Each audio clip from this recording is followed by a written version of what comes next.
Is it possible to discuss hot topics like euthanasia, capital punishment, and abortion without the conversation getting angry?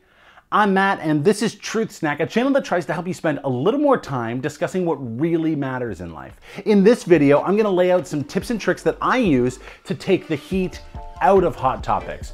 All of that is coming right up.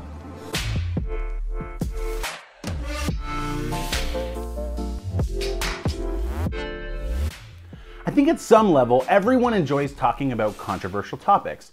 Topics we're passionate about, even if it gets a little heated. But it can quickly get to a level where the intensity takes over and it feels like the whole thing is ruined.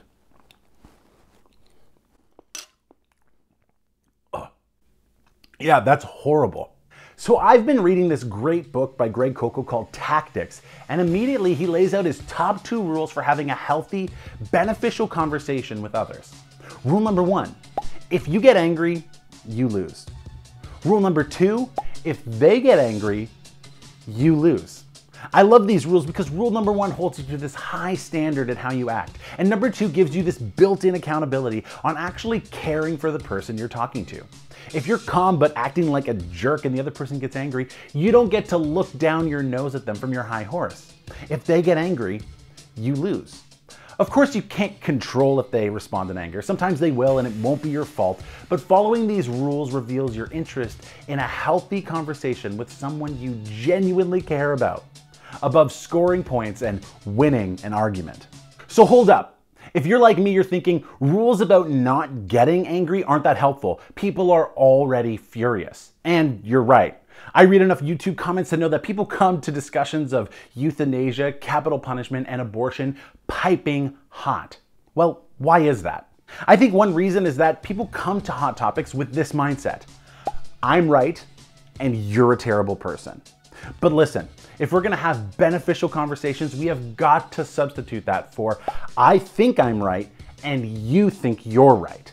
Let me be clear. I am not saying that you shouldn't really believe what you do, or feel passionate about it, or even feel that your beliefs are morally superior.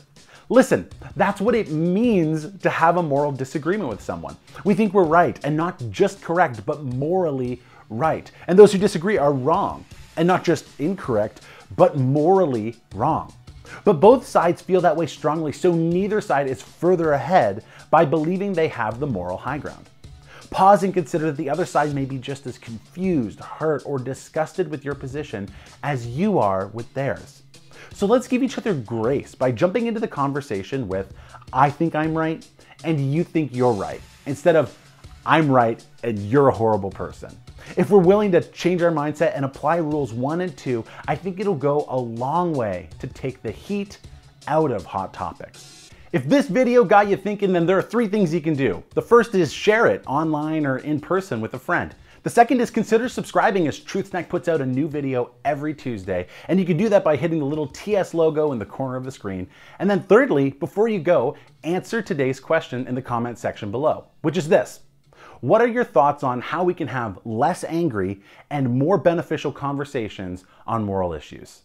Thanks so much for watching. I'm hoping to make an upcoming episode with the best ideas you share below, so be sure to check back in, and I'll see you next Tuesday.